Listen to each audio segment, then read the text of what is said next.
Hello students, तो आज की वीडियो में हम लोग पढ़ने वाले हैं डायपोल मोमेंट के बारे में, जो कि IIT जेईई और नीट के लिए एक इम्पॉर्टेंट टॉपिक है। तो सबसे पहले अगर हम लोग बात करें तो डायपोल मोमेंट जो होता है, it is use to calculate the polarity of the bond. मतलब उस बॉन्ड में कितनी पोलैरिटी है उसके बारे में हम लोग यहाँ पे डिस्कस करते हैं। और अगर ये बात करें तो that is it is caused by the electronegativity difference की वजह से होती है। अगर मान लो A और B में इलेक्ट्रोनेगेटिविटी की डिफरेंस है और B is more electronegative than, तो इसके ऊपर पार्शियल निगेटिव आता है और पार्शियल पॉजिटिव आता है। उसी चीज़ को कह रहे हैं, it arises due to electronegativity difference between two atoms that is which involve in the bonds.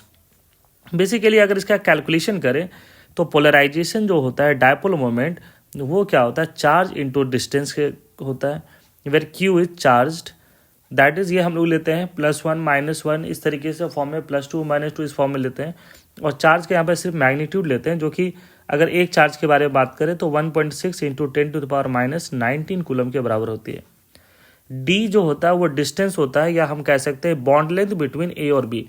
ए और बी के बीच में जो बॉन्ड लेंथ होता है, ये उसके बारे में यहाँ पर कहा जाता है। अगर इसके डायपोल मोमेंट के बारे में बात करें तो ये एक प्रकार का क्या है, वेक्टर क्वांटिटी है, because it has both direction as well as magnitude. इसका मैग्नीट्यूड भी है और क्या है, डायरेक्शन है। तो इसको हम लोग यहाँ पे बहुत सारे तरीके से इनका कैलकुलेशन करेंगे, और हम कहते भी है कि यहाँ पर इसको वेक्टर तरीके से सॉल्व करना ज़्यादा बेहतर होता है। इसको रिप्रेजेंट करने के लिए हम लोग इस प्रकार से एरो लेते हैं, that is from low electronegative item to high electronegative item. उसी तरीके से जैसे यहाँ पर आपको दिख रहा होगा कि B is more electronegative than A है, तो ये जो डायरेक्शन है, ये एरो दिख रहा है और आपको यहाँ पर ये एक क्रॉस दिख रहा है, सो दैट कि ये आपको डायपोल मोमेंट को रिप्रेजेंट करे। डायपोल मोमेंट की अगर कैलकुलेशन करें तो चार्ज इनटू क्या है, डिस्टेंस। तो बेसिकली होना क्या चाहिए था, कूलम एंड मीटर में, लेकिन इसका जो डायपोल मोमेंट का जो स्पेशल यूनिट होता है वो कहते हैं D/, जिसका सिंबल क्या होता है, कैपिटल D। और हम लोग डिस्कस करें तो 1 D/, इक्वल टू होता है 10⁻18 ESU, that is electrostatic unit, और which is equal to 1 D/, equal to 3.33 × 10⁻30 coulomb metre, जो कि SI यूनिट की तरफ बढ़ते हैं।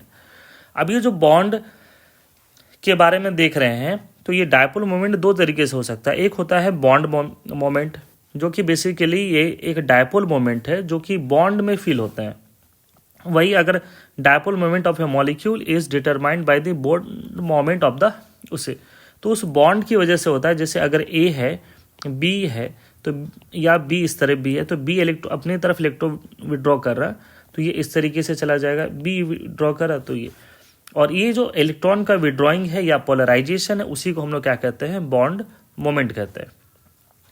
नेक्स्ट आते हैं, अगर डाई एटॉमिक हेट्रो एटम है, मतलब अदर देन एटम है, तो इनके बीच में पोलराइजेशन होगा और bond moment is equal to the dipole moment, उसके बराबर हो जाएगा जब हेट्रो एटम होंगे। अगर वही बात करें कि diatomic homoatomic molecules है, तो इसका बॉन्ड मोमेंट क्या हो जाएगा, 0। अगर हम बात करें A और A के बीच में, A डबल बॉन्ड A के बीच में, ये दोनों सेम है, होमो एटॉमिक है, तो ये क्या हो जाएगा आपका, ये 0 हो जाएगा। और इसी चीज़ को कहते हैं there is no shifting of bond pair toward any atom. Homoatomic किसी प्रकार का शिफ्टिंग या पोलराइजेशन नहीं होगा, हेंस Q इज 0, और डायपोल मोमेंट भी क्या हो जाएगा, ऐसे मॉलिक्यूल का 0। जैसे अगर हम आपसे पूछे H2 का, O2 का, इस तरीके से अगर हम देखें Cl2 का देख ले इस तरीके से, तो इन सब का क्या हो जाएगा, डायपोल मोमेंट क्या हो जाएगा, 0 हो जाएगा। For polyatomic molecules, that is molecules having more than 2 atom, dipole moment is equal to the vector sum of all bonds. जैसे यहाँ पर O3, इनका कैलकुलेशन करना पड़ेगा। अदर इस तरीके से पॉली एटॉमिक है, तो उनका वेक्टर एडिशन से कैलकुलेट करना होगा डायपोल मोमेंट को। नेक्स्ट, डायपोल मोमेंट जो होता है एक लोन पेयर की वजह से भी होता है, दैट इज इसको लोन पेयर मोमेंट कहते हैं।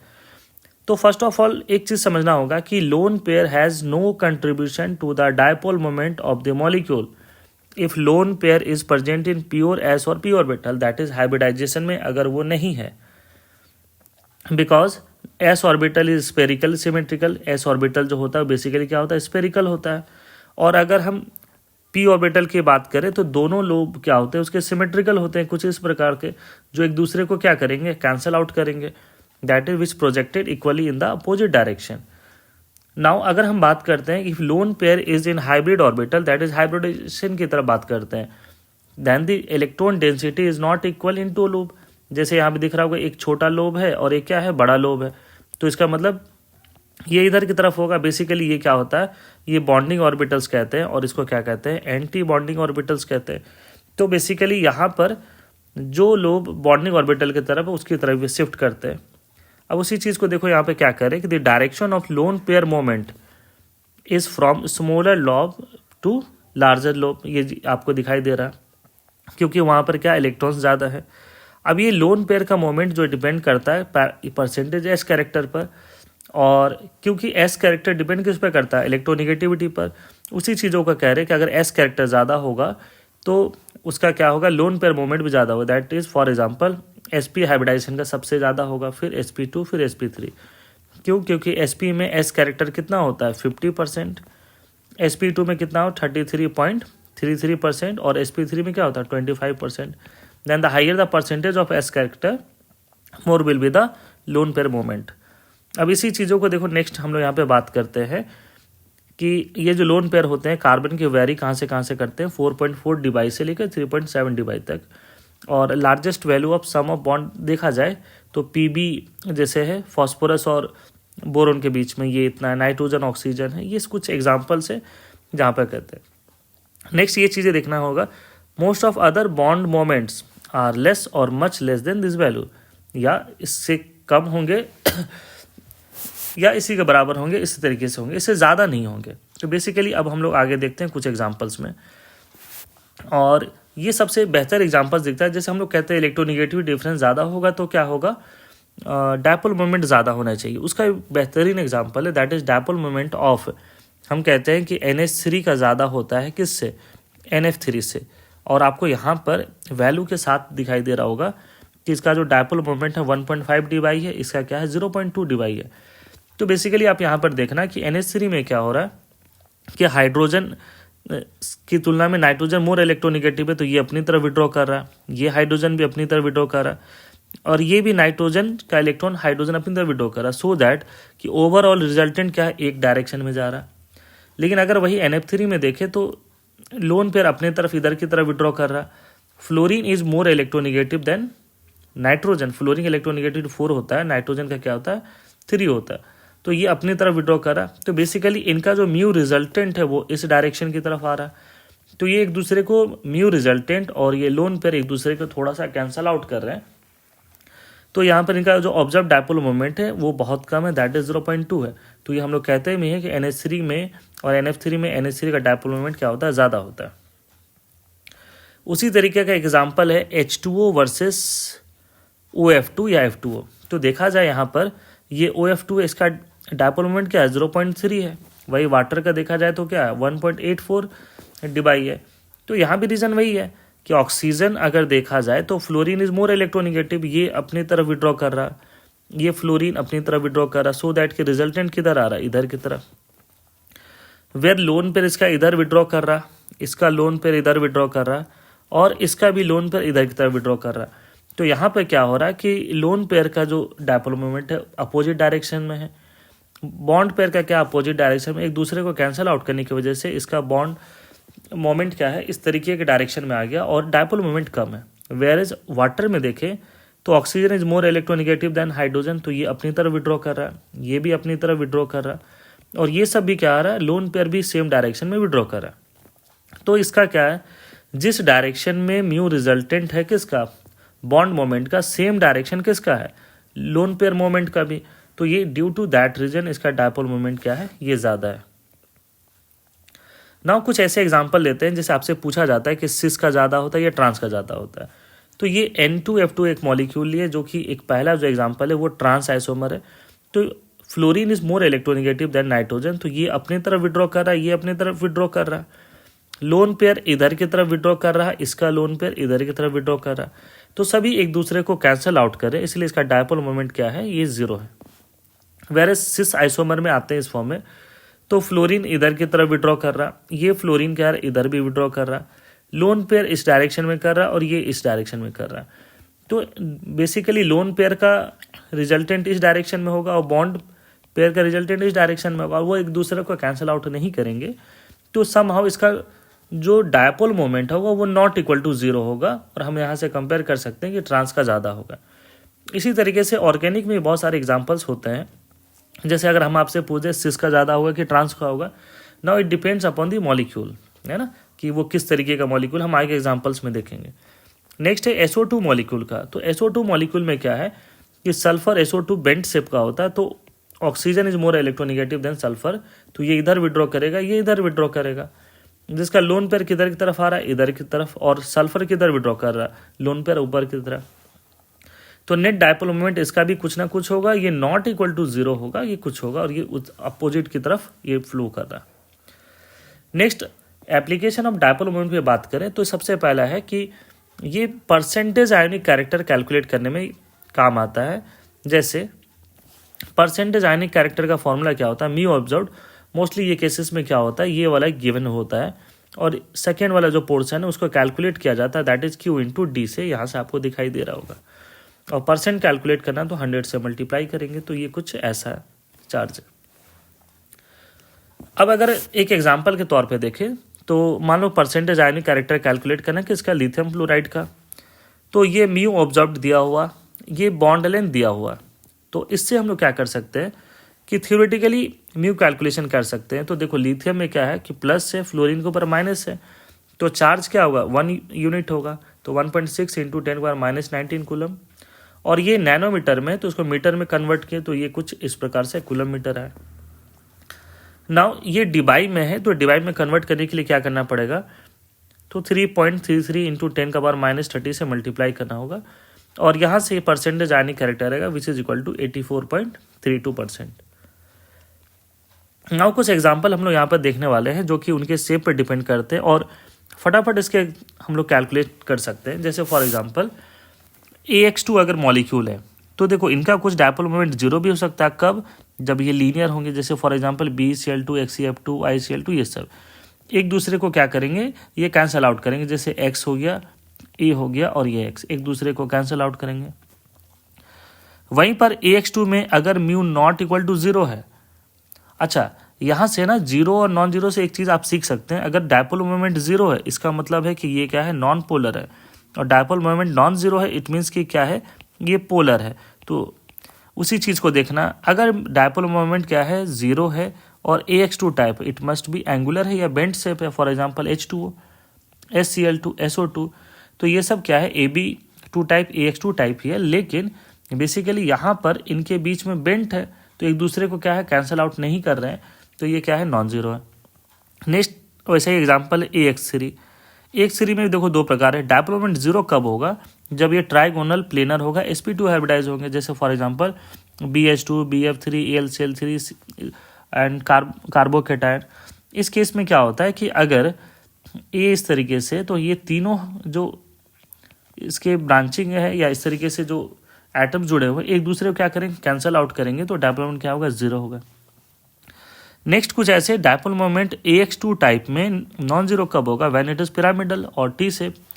पिरामिडल में अगर NH3 का ही देखें तो ये क्या होगा, N इस प्रकार से होंगे, तो एक दूसरे को कैंसल आउट नहीं कर रहे हैं। सिमिलरली अगर टी शेप में भी देखें तो ये भी एक दूसरे को कैंसल आउट नहीं कर रहे हैं, तो इनका डायपोल मोमेंट क्या हो जाएगा, नॉन जीरो। नेक्स्ट एग्जाम्पल जो है वो AX4 में है, जहाँ पर सेंट्रल एटम 4 एटम से सराउंडेड है।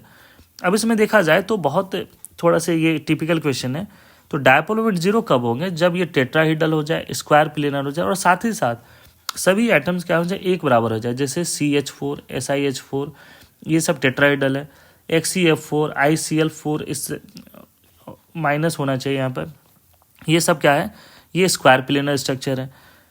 तो बेसिकली ये सब वो स्ट्रक्चर हैं जहाँ पर सब एक बराबर है। अब जैसे टेट्राहीड्रल में भी अगर हम यहाँ पर यूज कर लेते हैं CHCl3 तो फिर ये नॉन जीरो हो जाता है। ये है कि भाई सभी एटम्स एक बराबर होने चाहिए। नाउ डायपोल मोमेंट अगर AX4 है, नॉन जीरो कब होगा, जब ये सीसॉ स्ट्रक्चर हो जाए, दैट इज sp3d। तो उसका एग्जांपल SF4 क्या होता है, ये 4 फ्लोरीन ऐसे होते हैं और एक लोन पेयर ऐसा होता है, तो ये क्या है, डायपोल मोमेंट इसका नॉन जीरो।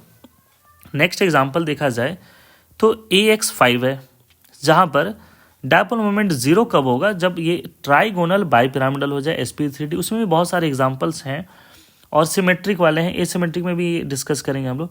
जैसे PF5, SBF5 ये सब सारे क्या हैं, डायपोल मोमेंट के जीरो हैं। XCF6 ये पेंटागोनल प्लेनर स्ट्रक्चर है और इनमें क्या देखा जाएगा कि लोन पेयर सब क्या है एक दूसरे कैंसिल आउट करते हैं, तो डायपोल मोमेंट क्या हो जाएंगे, जीरो हो जाएंगे। Now not equal to zero कब होगा, जब स्क्वायर पिरामिडल होंगे, जैसे XCF इस तरीके से हो जाए, और AX5 में जैसे CLF5 ले लें। ये सब एग्जांपल है जहाँ पर ये क्या हो जाएंगे, स्क्वायर पिरामिडल हो जाते हैं। ये 4 एटम एक प्लेन में, एक एटम ऊपर, तो ये एक दूसरे को कैंसिल आउट नहीं कर रहे हैं, तो डायपोल मोमेंट इनका क्या हो जाएगा, ये नॉन जीरो हो जाएगा।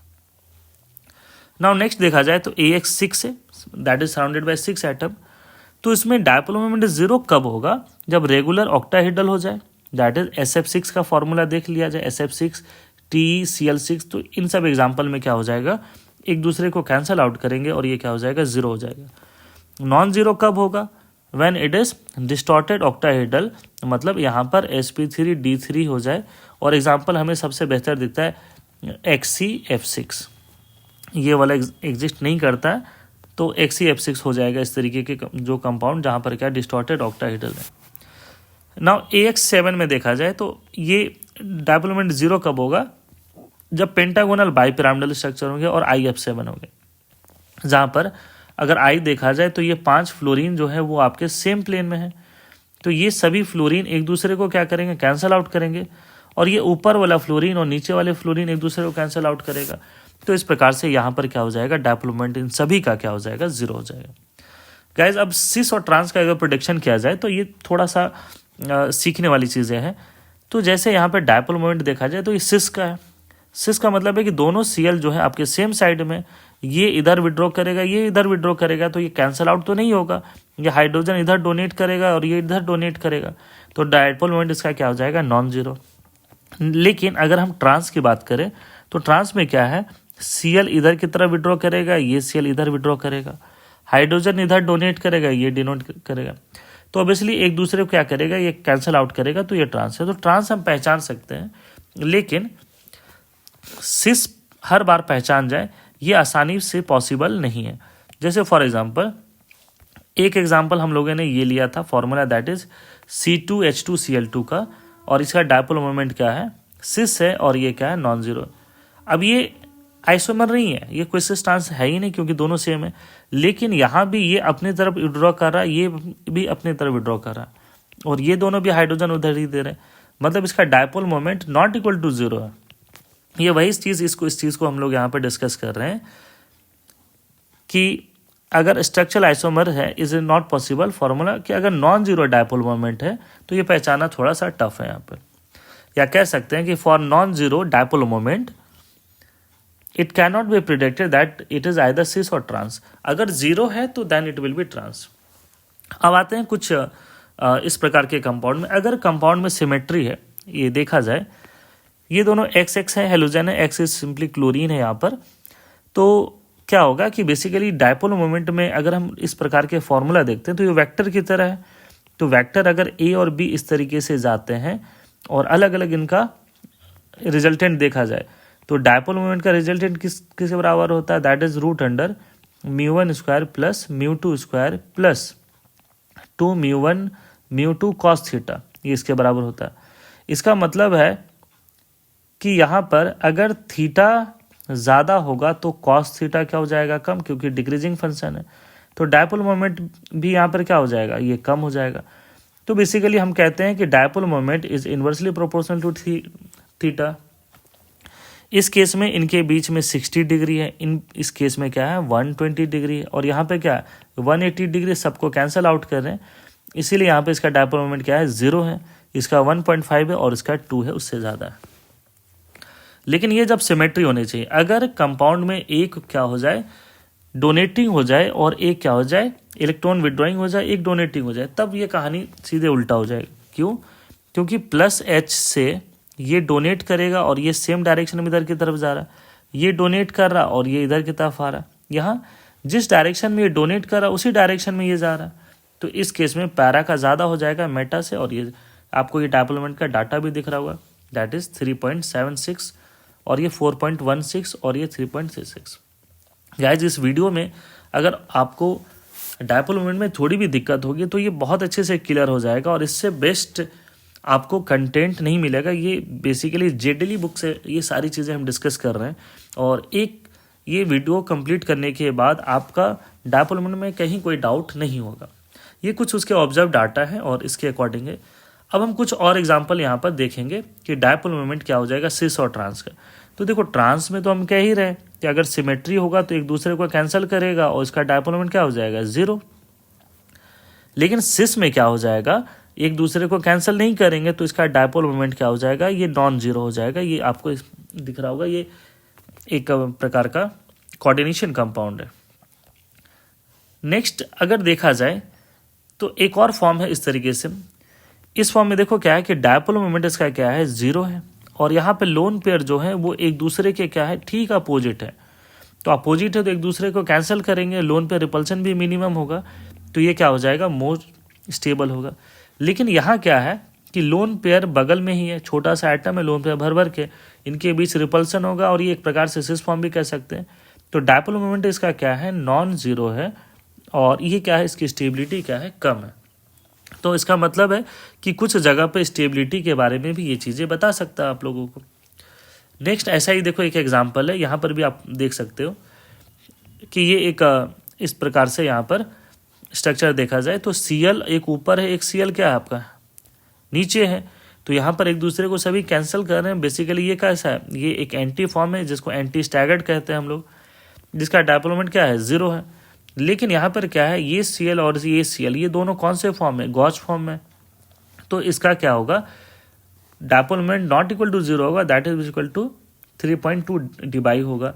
तो इसका मतलब है कि यहाँ रिपल्सन भी ज़्यादा होंगे और ये क्या लेस स्टेबल और ये क्या है मोर स्टेबल है। तो कुछ ऐसे एग्जाम्पल है जहाँ पर डायपोल मोमेंट से स्टेबिलिटी भी फाइंड कर सकते हैं। अब कुछ अच्छे अच्छे स्पेशल केस पर हम लोग आते हैं। ये सब जेई के पुराने पूछे हुए क्वेश्चंस के कंपाउंड में मिलने वाले। जैसे ये फॉर एग्जांपल है जिसको हम लोग कहते हैं बेंजोक्विनोन की अगर हम बात करें तो ये OH है, ये OH है। ये देखने से लगता है कि इस मॉलिक्यूल को expected to have 0 dipole moment, लेकिन इसका डायपोल मोमेंट 0 नहीं होता, 1.64 होता है। क्यों? क्योंकि इस केस में देखा जाए तो अगर ये ऑक्सीजन है तो ये लीनियर नहीं है, ये OH ऐसा है और ये OH कैसा है, ये इस तरीके से है। तो ये एक दूसरे को कैंसिल आउट नहीं कर रहे हैं तो बेसिकली ये क्या हो जाएगा, इसका कुछ डायपोल मोमेंट होगा दैट इज 1.64 होगा और ये नॉन जीरो होगा। ये जेई का पूछा हुआ क्वेश्चन है और निट में भी बार बार बच्चे प्रैक्टिस करते हैं। अब यहाँ पर कुछ ऐसा एग्जाम्पल, अगर यहाँ पर हम क्या करें साइनाइड ले लें तो साइनाइड का डायपोल मोमेंट क्या हो जाएगा, ये 0 हो जाएगा because cyanide is a linear molecule. तो सी यहाँ पर ट्रिपल बॉन्ड N ऊपर हो जाएगा और C ट्रिपल बॉन्ड N नीचे हो जाएगा। तो एक दूसरे को क्या करेंगे कैंसल आउट, तो इसका डायपोल मोमेंट क्या हो जाएगा 0 हो जाएगा। तो गाइज इस एग्जाम्पल को याद रखना चाहिए। नेक्स्ट ये बहुत अच्छा सा एग्जाम्पल है, एक लीनियर है इस तरीके से और Cl है यहाँ पर और एक क्या डबल बॉन्डेड है। तो देखो यहाँ पर क्या करें कि सिंगल अगर इस प्रकार से है तो इसका डायपोल मोमेंट ज़्यादा है और क्या है 2.0 डी है। लेकिन अगर यहाँ पर C डबल बॉन्ड C और Cl है तो इसका डायपोल मोमेंट क्या हो जा रहा है कम हो रहा है। क्यों? तो Cl यहाँ पर क्या कर सकता है रेजोनेंस कर सकता है, ये इधर डोनेट करेगा इधर आएगा। तो कार्बन और Cl के बीच में क्या हो रहा है डबल बॉन्ड कैरेक्टर आ जा रहा है यहाँ पर। तो ड्यू टू यहाँ पर बॉन्ड लेंथ क्या होगा कम हो जाएगा, कम होने की वजह से इसका डायपोल मोमेंट भी कम हो जाएगा। नेक्स्ट कुछ ऐसे एग्जाम्पल दिख रहे हैं आपको, ये भी बहुत अच्छा सा एग्जाम्पल है दैट इज डायपोल मोमेंट अगर पायरोल का और फ्यूरन का हम यहाँ पर कंपेयर करें तो बेसिकली क्या होता है कि यहाँ पर इंडक्टिव इफेक्ट देखना होगा। नाइट्रोजन एक अच्छा खासा डोनर है तो ये डोनेट कर रहा है तो ये डायपोल मोमेंट देखो इसका अपवर्ड की तरफ है। ऑक्सीजन का विड्रॉइंग नेचर ज़्यादा है तो ये विड्रॉ कर रहा है तो नेट इधर की तरफ है। ड्यू टू दैट रीजन देखना कि इसका अगर हम बात करें पायरोल का डायपोल मोमेंट ज़्यादा है किससे, ये फ्यूरन से। तो ये एक इंपॉर्टेंट क्वेश्चन बन सकते हैं और बेहतरीन क्वेश्चन बन सकते हैं, बहुत कम बच्चे इस प्रकार के क्वेश्चन सॉल्व कर पाएंगे। नेक्स्ट ये बहुत अच्छा सा क्वेश्चन दिखता है हमें, फ्लोरीन और क्लोरीन। बच्चे सोचते हैं कि फ्लोरीन पे चार्ज ज़्यादा है तो डायपोल मोमेंट ज़्यादा होना चाहिए, लेकिन देखो ये ऑब्जर्व डाटा है 1.63 डी और ये क्या है 1.75 डी है। एक्चुअली क्या होता है फ्लोरीन में 2 पाई बैक बॉन्डिंग होता है, लेकिन यहाँ पर 2 पाई 3 पाई है। ये बैक बॉन्डिंग ज़्यादा बेहतर होता है, तो बॉन्ड लेंथ क्या हो जाएगा, कम हो जाएगा, तो डायपोल मोमेंट भी इसका क्या हो जा रहा है, ये कम हो जा रहा है। लेकिन Cl का साइज थोड़ा बड़ा है तो बहुत ज़्यादा ओवरलैपिंग नहीं होगा, तो इसलिए देखो कि यहाँ पर इसका डायपोल मोमेंट ज़्यादा, ये बहुत अच्छा सा क्वेश्चन है, आपको ये ध्यान में रखना चाहिए। नेक्स्ट कुछ ऐसे एग्जाम्पल है जिनका डायपोल मोमेंट बहुत अच्छा खासा होता है, हाई होता है, उसमें से एक कंपाउंड ये आपको 3rd नंबर एग्जाम्पल वाला दिखना चाहिए। NH2 जो है वो क्या है, एक डोनेटिंग ग्रुप है, +M है, और नाइट्रो क्या है, विड्रोइंग ग्रुप है। तो यहाँ से अगर ये डोनेट कर रहा है तो सेम डायरेक्शन में नाइट्रो भी विड्रॉ करके लेके जा रहा है, ड्यू टू दैट रीजन इसका डायपोल मोमेंट क्या होता है, अच्छा खासा होता है। नेक्स्ट अगर हम लोग आते हैं CO मॉलिक्यूल पे, तो CO मॉलिक्यूल का डायपोल मोमेंट क्या है, बहुत ही कम होता है, क्योंकि इनमें ट्रिपल बॉन्ड होते हैं और बॉन्ड लेंथ क्या होता है, बहुत ही कम होते हैं। ये आपको दिख भी रहा होगा कि ट्रिपल बॉन्ड होने की वजह से कम है, तो ओवरऑल डायपोल मोमेंट क्या है, कम है, लेकिन जीरो नहीं है। नेक्स्ट इस सिस ट्रांस वाला है, जैसे ट्रांस में हम लोग कह रहे हैं कि डायपोल मोमेंट जीरो हो जाएगा, और ये तो कभी कभी ऐसे क्वेश्चन आते हैं कि किसका परमानेंट डायपोल मोमेंट होगा, तो ऐसे क्वेश्चंस भी आपको मिल सकते हैं वहाँ पर। तो उसका एक एग्जांपल O3 में आना चाहिए। O3 है ना, वो ऑल्सो पोलर है, क्यों, क्योंकि ये स्ट्रक्चर आप देखें एक बार, तो यहाँ पर एक दूसरे को कोई भी कैंसिल आउट नहीं कर रहा, और नहीं करने की वजह से इसका डायपोल मोमेंट जो है वो क्या आपका नॉन जीरो है। तो ये आपको दिख रहा होगा कि लोन पेयर स्ट्रक्चर कुछ इस प्रकार से। इसके अलावा कुछ और एग्जाम्पल पे हम लोगों को ध्यान देना चाहिए, जैसे HF HCl HBr HI, ये तो ठीक है, लेकिन ये वाला आपको ध्यान में रखना चाहिए, ये बहुत इंपॉर्टेंट क्वेश्चन है, पूछा भी गया है। तो बाकी तो चीज़ें ठीक है, फ्लोरीन और ब्रोमीन वाला सेगमेंट ठीक है, लेकिन Cl और F में ऐसा क्या हो गया। तो देखो क्या कहते हैं कि जो चार्ज होता है वो Cl और F का ये ऑलमोस्ट क्या होता है, ये सेम होता है, that is Z effective same होता है, but size of Cl is more than size of fluorine. तो अगर डिस्टेंस ज़्यादा होगा तो डायपोल मोमेंट क्या होगा, ज़्यादा होगा, तो ये इस चीज़ों को ध्यान में रखना होगा। नेक्स्ट एग्जाम्पल, ये जो C वाला है इसमें बहुत सारे बच्चे गलती करते हैं, उनको लगता है कि क्लोरोफॉर्म ज़्यादा होना चाहिए, लेकिन यहाँ पर क्लोरोफॉर्म का नहीं होता, CH-Cl3 का होता है। इस चीज़ को अगर हम समझाने की कोशिश करें अगर आपको, तो उसको समझना होगा कि इसको कैसे इमेजिन किया जाए। तो देखो क्या है कि एक एग्जांपल लेते हैं, Cl है और यहाँ पर हाइड्रोजन है और ये हाइड्रोजन है। तो देखा जाए Cl जिस डायरेक्शन में विड्रॉ कर रहा है, ये हाइड्रोजन भी सेम डायरेक्शन में इसको डोनेट कर रहा है, तो इसका नेट जो डायपोल मोमेंट देखा जाए ये क्या है, बहुत ज़्यादा है। लेकिन अगर वही चीज़ सेम अगर हम आ जाए CCl Cl और H में, दैट इज सेकेंड एग्जाम्पल में, यहाँ क्या होगा, एक क्लोरीन इधर विड्रॉ कर रहा है, एक क्लोरीन इधर विड्रॉ, सो दैट कि रिजल्टेंट किधर जाएगा, इधर। लेकिन अब इसको डोनेशन कितने हाइड्रोजन कर रहे हैं, सिर्फ 1-2 हाइड्रोजन कर रहे हैं। यहाँ कितने कर रहे थे, यहाँ 3 कर रहे थे, और ये तीनों धक्का दे रहे थे क्लोरीन को कि भाई तुम सेम डायरेक्शन में लेके चले जाओ। यहाँ 2 ही हाइड्रोजन डोनेट कर रहे हैं सेम डायरेक्शन में ले जाने के लिए। अब हम क्लोरोफॉर्म की तरफ बढ़े तो यहाँ पर एक हाइड्रोजन है, 3 Cl है, और ये तीनों Cl एक दूसरे को क्या करेंगे, ये रिजॉल्व करेंगे। तो ये इस तरीके से यहाँ पर आएंगे और इसकी तरफ बढ़ेंगे। अब ये रिजॉल्व होकर के इनका तो क्या हो जाएगा, एक ही हो जाएगा, और ये डोनेट क्या कर रहा है, एक हाइड्रोजन, इसलिए इसका क्या हो जाएगा, कम। तो डायपोल मोमेंट का ऑर्डर कुछ इस हिसाब से होना चाहिए। तो देखो गाइस, हमने बहुत सारे एग्जाम्पल यहाँ पर डिस्कस किए, इसके अलावा भी हमें लग रहे हैं कुछ और एग्जाम्पल डिस्कस करें। तो देखो वो एग्जाम्पल कुछ ऐसा लग रहा है कि हमें डिस्कस करना चाहिए, तो वो है एग्जाम्पल, देखना यहाँ पर। एक हमें ये दिख रहा कि अगर PF3Cl2 है, इसका डायपोल मोमेंट क्या होगा। तो अकॉर्डिंग टू अगर हम देखें बेंट रूल, तो more electronegative atom will occupy axial position first, तो दोनों फ्लोरीन यहाँ जाएंगे। अब यहाँ पर ये 3 पोजीशन में फ्लोरीन कहीं भी रख दो, तो इस केस में क्या होगा, ये एक दूसरे को कैंसिल आउट नहीं करेंगे, तो डायपोल मोमेंट इसका क्या हो जाएगा, ये नॉन जीरो हो जाएगा। वहीं अगर हम यहाँ पर एग्जाम्पल लेते PF2Cl3, तो अब देखा जाए तो यहाँ पे क्या हो जाएगा, दोनों फ्लोरीन अपोजिट डायरेक्शन में होंगे, एक दूसरे को कैंसिल आउट करेंगे। सिमिलरली ये तीनों Cl भी क्या करेंगे, एक दूसरे को कैंसिल आउट करेंगे, और कैंसिल आउट करने की वजह से इनका डायपोल मोमेंट क्या हो जाएगा, यहाँ पर जीरो हो जाएगा।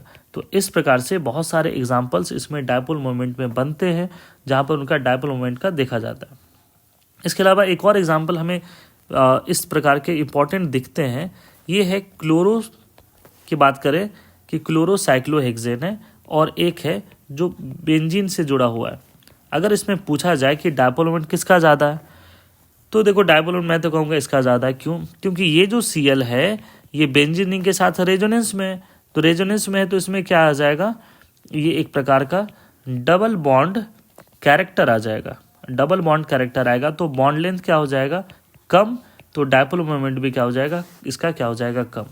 तो गाइज मैंने इसको डिस्कस किया था दूसरे तरीके से, लेकिन इसके जो साइन है वो चेंज हो गए। तो बेसिकली इसका जो साइन होना चाहिए वो इस डायरेक्शन में होना चाहिए, तो मतलब इसका डायपोल मोमेंट अगर हम कहें तो ये ज़्यादा होगा। सिमिलरली अगर हमें सेम कंसेप्ट यहाँ पर अगर पूछा जाए कि OH लगा हुआ है और यहाँ पर क्या है, फिनॉल है, तो किसका डायपोल मोमेंट यहाँ पर ज़्यादा होगा, ऑब्वियसली इसका ज़्यादा हो जाएगा। सिमिलरली अगर यहाँ पर NH2 से पूछा जाए, ये NH2 है और ये बेंजीन में एनिलीन है, कि किसका डायपोल मोमेंट ज़्यादा होगा, तो इसका ज़्यादा होगा। तो ये गाइस ये कुछ एग्जांपल्स थे जहाँ पे डबल बॉन्ड कैरेक्टर की वजह से डायपोल मोमेंट क्या होता है, कम हो जाते हैं। इसके अलावा एक और एग्जांपल मुझे दिख रहा अच्छा सा, और उसको हम डिस्कस करने वाले हैं। ये कॉमन बच्चे पूछते हैं कि एक कंपाउंड है जहाँ पे Cl इस डायरेक्शन में और इसका डायपोल मोमेंट 1.5 dy है, तो फिर इसका डायपोल मोमेंट क्या होगा, Cl Cl Cl और Cl। तो देखो गाइज ये एकदम सिंपल सा आसान है। यहाँ पर ये जो तीनों Cl है, अगर हम एक डायग्राम ऐसा बनाएं, ये Cl प्लेनर है, सभी एक जैसे हैं, तो ये एक दूसरे को कैंसिल आउट करेंगे, इसका डायपोल मोमेंट क्या हो जाएगा, 0। इसका मतलब ये तीनों एक दूसरे को कैंसिल आउट करके 0 हो जाएगा, तो इसका डायपोल मोमेंट तो अब इसी के बराबर हो जाएगा, दैट इज क्या हो जाएगा, 1.5 dy। तो नाउ गाइस मुझे लग रहा है कि आपको ये वीडियो पसंद आया होगा और आप इसमें बहुत सारी चीज़ें सीखे होंगे और डायपोल मोमेंट से रिलेटेड कंसेप्ट आपके अच्छे से क्लियर हो गए होंगे।